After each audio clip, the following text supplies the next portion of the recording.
Okay, I'm going to do a really quick tutorial on how to turn these clasp envelopes into signatures for your booklets, journals, whatever you like to call them. And I'm using the 6" by 9", and I'm going to just real quick show you how I take the crease of the flap and line it up to 9" on my board and make sure that there's a little overlap down here where I'm going to trim. So let's see, I don't have a tripod, so I'm sorry about that. I'll hold it up against here good, and I got to make sure it's even in there. I think that looks good. Okay, and I let this go past 4 times. Whoop, except it got it all in 2 swipes. So we take away this piece, and now we have the envelope open on both ends. Line it up here, and it's a 9" envelope. It does go past 9" because there's this part that folds. Okay, so half of that is 4½ inches, and I'm going to take my creasing tool, otherwise known as a bone folder. You can use whatever tool you have handy, even a butter knife, okay? And you just go from 4½ inches and mark the center with a nice sturdy crease. Okay, so you see that crease there is where it folds for the half.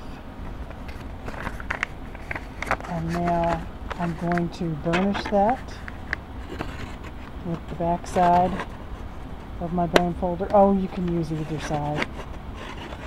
And make sure that the crease stays nicely. Okay, now I've done this to a whole bunch of them. And what I like to do is stack them with alternating flaps out. So flap out there, flap out there, flap out to the right, flap out to the left, and let's see, that's 1, 2, 3, 4. I like to use 4 of them for one signature. And I'll come over here quickly to where I have a piece of foam board. Any piece of cardboard or a stack of index cards will work just fine. I don't have a regulation awl or other kind of punch tool that'll make the right size holes. So let's see if we can make sure you see I'm holding this on the crease in the very center of all the envelopes, and I give it a couple of whacks with my hammer, and when it goes all the way through, yep, it didn't quite. Let me give it another whack. Okay, I've made the hole all the way through. Now I'm going to do that in 4 more places, 2 to either side of the center.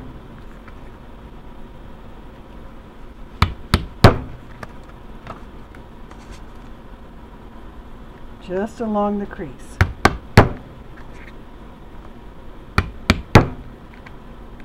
With that being done,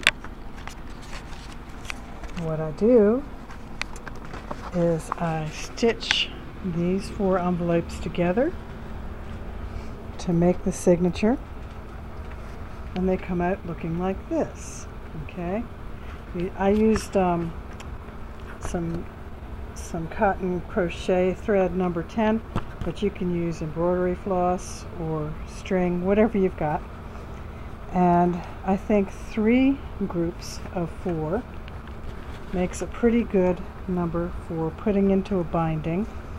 Now I've got a binder that I've started. This isn't completed yet. Oops, I'm tripping on things. I should have brought this over before.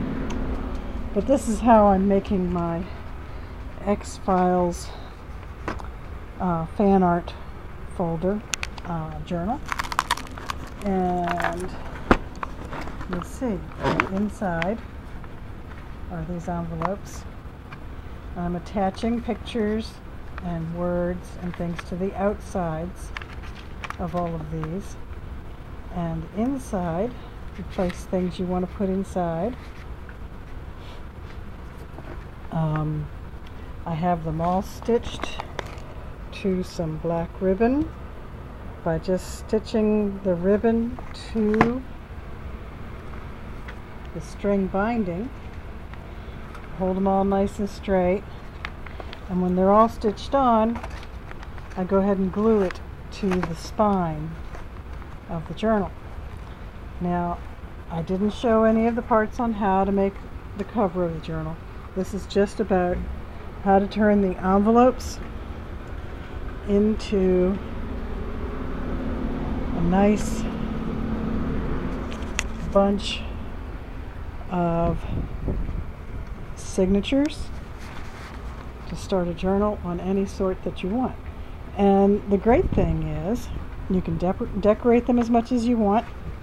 You can add pockets, you can add pictures, you can place things inside the ones that have the fasteners, and you can fasten them shut. Okay? So that's the little tip that I wanted to share with you all today. And I make a whole lot of them at a time and decide what I want to do with them later. Okay? So, like I always say, keep making stuff. I mean it. Have a great day.